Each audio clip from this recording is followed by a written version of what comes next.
Well, we'll go tie. Okay? That's great, Governor. Thank you very much, everybody. This is an honor to be with you. We've been spending a lot of time with the governor and everybody. And the job they've done is incredible. You know, sadly, we're saying it's a military operation. It's an amazing job. And if you look at Arizona, they haven't done anything. Their governor hasn't done a thing, and the governor in California hasn't done a thing. People are flowing through there like nothing, but Texas is very secure and it's going to be even more secure by the time you finish, which will be soon. And I just want to thank some friends of mine. Brandon Judd has been a friend from day one. He knew what we were all about and knew what we were saying and doing, and I think we were ahead of our time. And General Thomas Suelzer was somebody that was always right there and understands this Texas military department about as well as you could have. I think he understands war, because that's what you're in. You're in a war. And William Mike Gorby, you know who he is, and he's been fantastic. It's just an incredible group that you've put together, fortunately. I might ask Brandon to say a couple of words, because right at the beginning we were into it. We saw what was happening, and the governor was there, and then he really stepped it up. It's been amazing. I came when I was lucky enough to receive his endorsement. I endorsed him also, and very proudly endorsed him. And a lot of things have happened in the last little while, but this is an incredible operation. Brandon, would you like to say a couple of words, please? Absolutely. Thank you, sir. President, thank you. Thank you. Sir, I want you to know, your agents, my agents, they're mad as hell. Absolutely mad that President Biden went to Brownsville, Texas, rather than going to Arizona, rather than going to San Diego, California, rather than coming to Eagle Pass, Texas, which has been the epicenter. What President Trump has seen right here is he's seen how his policies have worked, but he's also seen how he can expand upon those policies once he goes back into the White House. He has seen how Governor Abbott has been able to use his policies to secure this specific area, the epicenter of the last 2 years of the illegal border crisis that we have had to endure. And your agents, President, they are pissed. Border Patrol agents are upset that we cannot get the proper policy that is necessary to protect human life, to protect American citizens, to protect the people that are crossing the border illegally. We want to protect them as well. And we can't do that because President Biden's policies continue to invite people to cross here. Thank goodness we have a governor like Governor Abbott. Thank goodness we have somebody that's willing to run for President of the United States, forgo everything else that he's been doing to serve the American people. President, thank you. Thank you very much.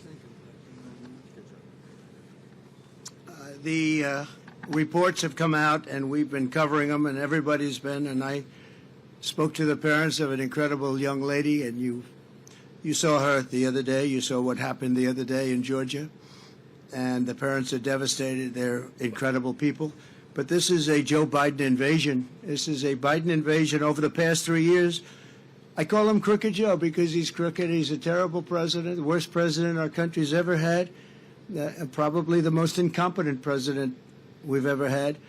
But it's allowing thousands and thousands of people to come in from China, Iran, Yemen, the Congo, Syria, and a lot of other nations. Many nations are not very friendly to us. He's transported the entire columns of fighting-aged men, and they're all at a certain age, and you look at them and say, they look like warriors to me. Something's going on that's bad. Now the United States is being overrun by the Biden migrant crime. It's a new form of vicious violation to our country. It's migrant crime. We call it Biden migrant crime, but that's a little bit long, so we'll just leave it. But every time you hear the term migrant crime, you know where that comes from. Allowing thousands and thousands and actually millions and millions of people to come. Could be 15 million, could be 18 million by the time he gets out of office, because hopefully the biggest risk we have is 9 months. That's a long time. Right. A lot of bad things can happen. I always say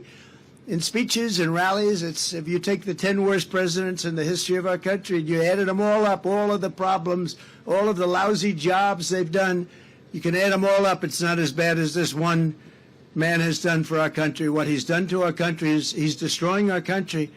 We were just talking before.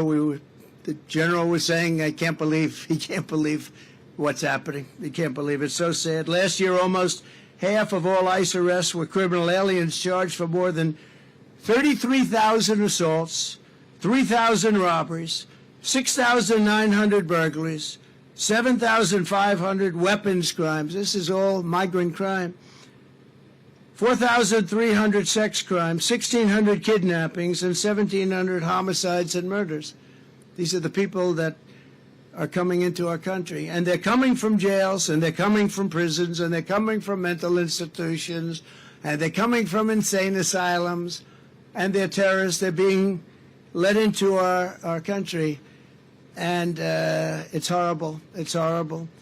And, I know many of the leaders of these other countries that are doing it. And it's not just South America. It's all over the world. The Congo, a very big population coming in from jails from the Congo. You look at the jails now. You take a look at the jails throughout the region, but more importantly, throughout the world. They're emptying out because they're dumping them into the United States. And these guys try and make like, oh, isn't it wonderful? They don't have a clue. I think they're looking for votes. They're looking for something. Nobody's really been able to tell me how anybody could want it. You're always in business. You always want to understand the other side.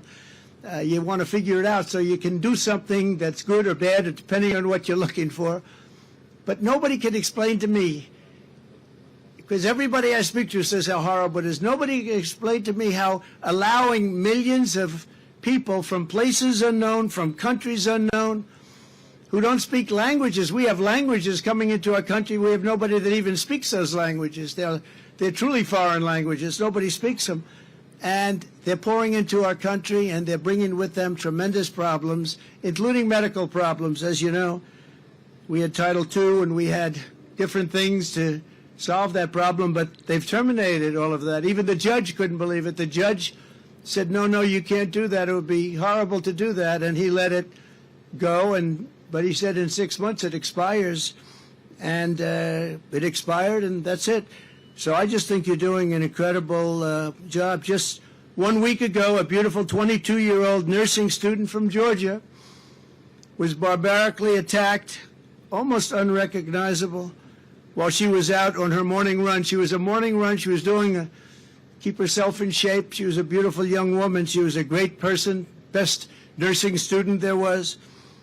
I spoke to her parents yesterday. They're incredible people. They're devastated beyond belief.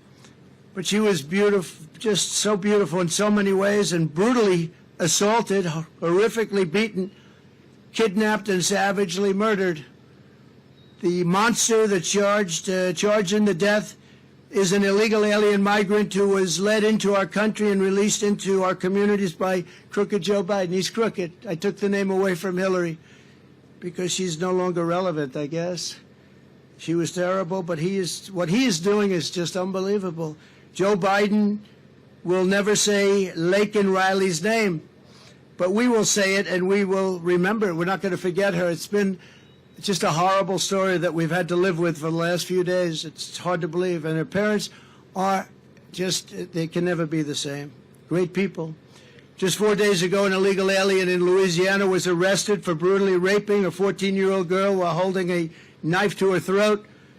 And he then allegedly robbed a man who was getting out of his car in front of his home and repeatedly stabbed him in the face, in the back, in the face many, many times before police found this person standing in the middle of a street, all covered with blood, standing over the blood of the man he was attacking. Last year, a sadistic illegal alien criminal who was released into our country by Joe Biden was arrested for raping an 11-year-old girl and strangling her to death in Pasadena, Texas. And shortly before she was murdered, she texted her father that someone was knocking at the door. He arrived home from work and found his daughter's body stuffed in a laundry basket underneath the bed.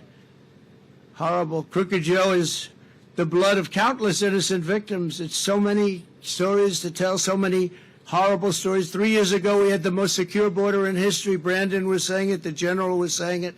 We had the most secure border, and people weren't coming because they knew they weren't going to get in. And we weren't promising free education, free medical, free everything. I mean, all the promises that are made. No wonder they come. I mean, you look at what this Governor Newsom from California, isn't that his name, Newsom? What he's done to California is unbelievable. People are pouring in. They think they're going to get medical aid. And our soldiers, our vets aren't being taken care of. But people that come into our country illegally are. We ended catch and release. We built 571 miles of border wall, much more than I promised I'd build. And in addition, we purchased another 200 miles. And they sold that, much of it for 5 cents on the dollar. And it's the best wall, the same wall that you're using, because the governor's now building a lot of wall also.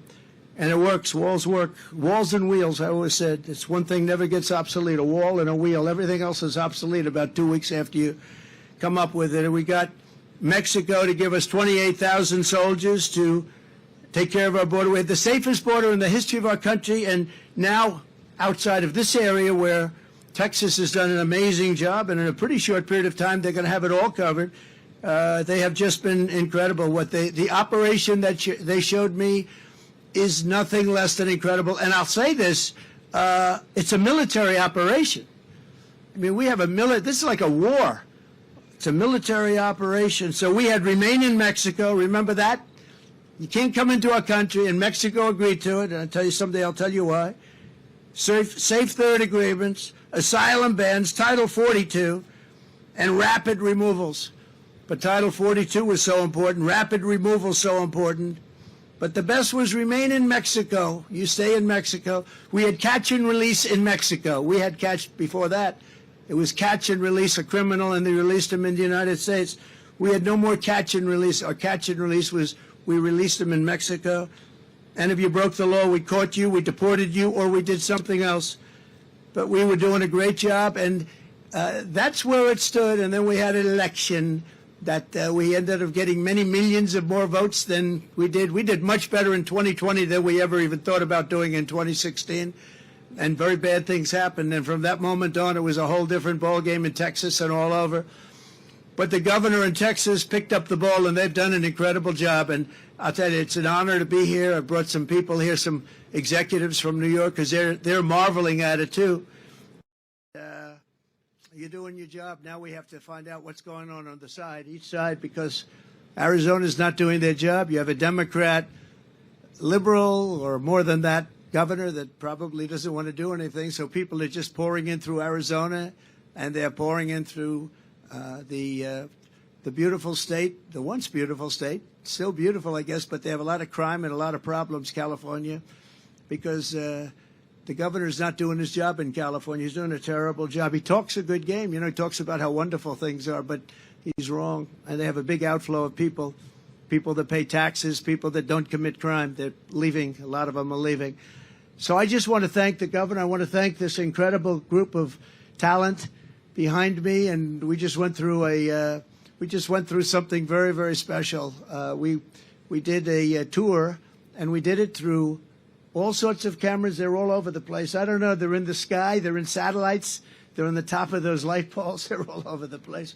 And you really have it done, and I'm very appreciative of it, Governor. You did a great job, and you're my friend, and it's an honor to have your support and your endorsement, and likewise me to you. Thank you very much. Great to be here. Thank you. Well, first of all, thank you, President Trump, for being back in Texas. You being here shows that today is a day of an extraordinary contrast. We have President Trump back in the state of Texas, literally on the border itself, a place that he's been to many times, talking about all the things that he's done to secure the border. At the very same time, we have President Biden down in Brownsville, Texas, which was an obligatory visit by him. He'd never been to the border. In fact, I don't think he's on the border itself right now. He's in some sanitized location in the Brownsville area, not seeing the razor wire that Texas has put up around Brownsville. And he announced that he was going to Brownsville after it was already known that President Trump was coming to the state of Texas. It just goes to show that Biden does not care about either Texas or the border and what's going on. As a result, you see a disaster. The United States of America is dealing with more deadly consequences than we have in our entire lifetime because of Joe Biden's policies on the border. And it did not have to be this way. As President Trump just talked, There were 4 policies that he put in place that led to the lowest illegal border crossings in about 4 decades. The end of catch and release, the Title 42 policy, the Remain in Mexico policy, and building the border wall. All Joe Biden had to do to secure the border was to keep in place what President Trump put in place in the first place. But instead, what Joe Biden did, he signed executive orders eliminating all of the effective policies that President Trump put in place. And then Joe Biden did something even worse. Joe Biden lied to America when he told America that he needed Congress to pass laws for him to be able to do something about the border. Because there are 3 laws that Congress has already passed that are on the books right now that Biden could and should enforce. One is a law that requires the Biden administration to deny illegal entry into the United States, like what Texas is doing right here and like what President Trump did. He's not denying illegal entry.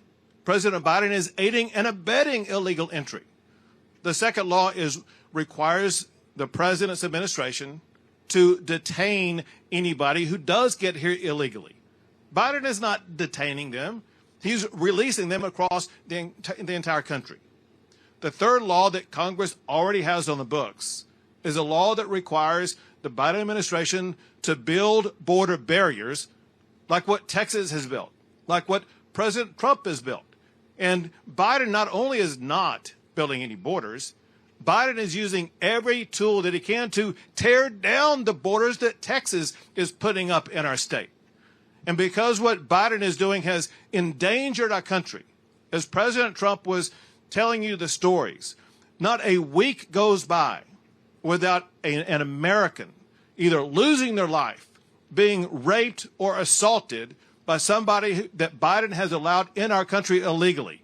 The fact of the matter is, because of Joe Biden's policies and the more than 8 million people who have crossed the border, the United States of America is being invaded.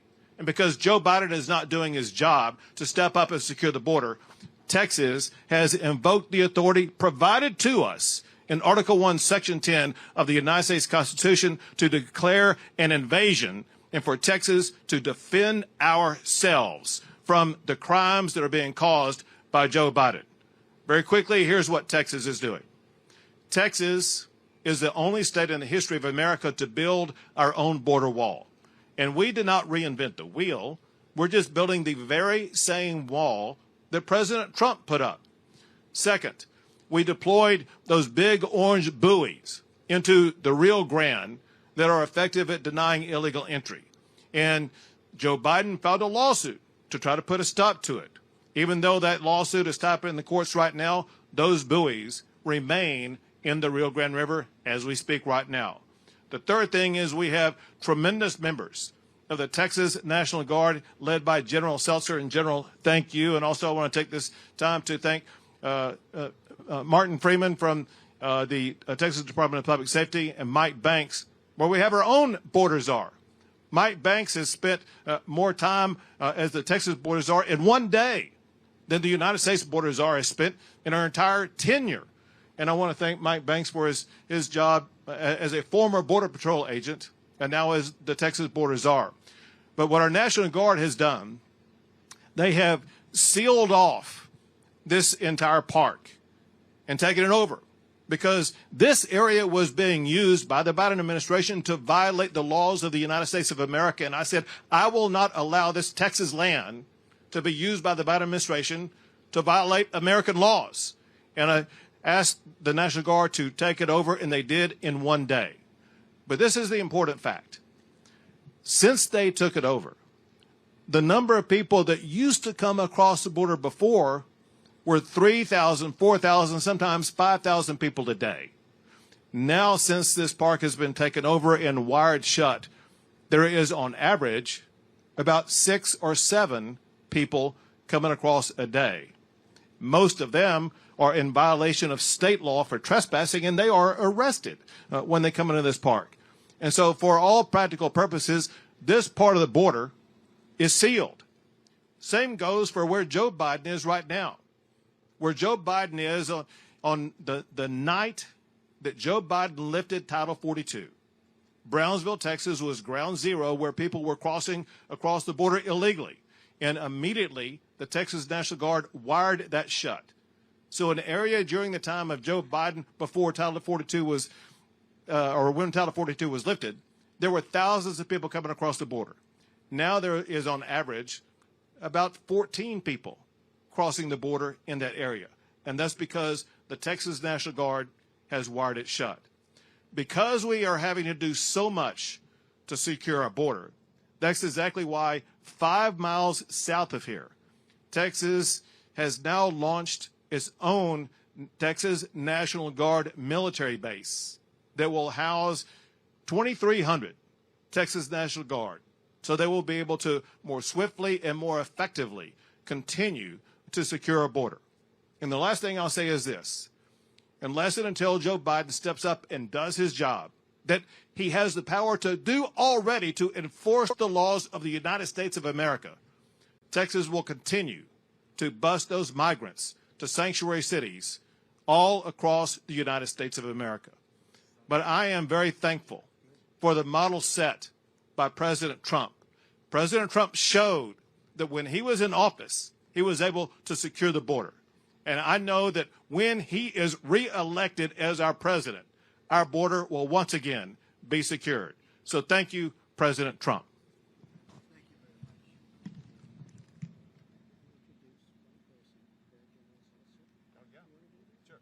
At this time, I would like to introduce you to the person leading the effort on behalf of the Texas National Guard, General Suelzer. Good afternoon, everyone. Your Texas National Guard remains decisively engaged across 1,254 miles of Texas border from El Paso down to Brownsville. We are blocking illegal immigration, drug smuggling, weapon smuggling into this state. We do this in depth. We have boats on the river, as you can see. We have drones in the sky. We have a radar truck right over there that can track 300 targets at once. And if they get to the shore, as everyone has just said, they're going to meet miles and miles of barrier. And if they get through the barrier, they're going to meet thousands of Texas soldiers and thousands of DPS troopers who are going to arrest them. So if you are around the world contemplating coming to do an illegal entry into the United States of America, you need to think twice about that. Go somewhere else or don't even begin your journey, because if you get through that wire, we're going to arrest you. Okay, sure.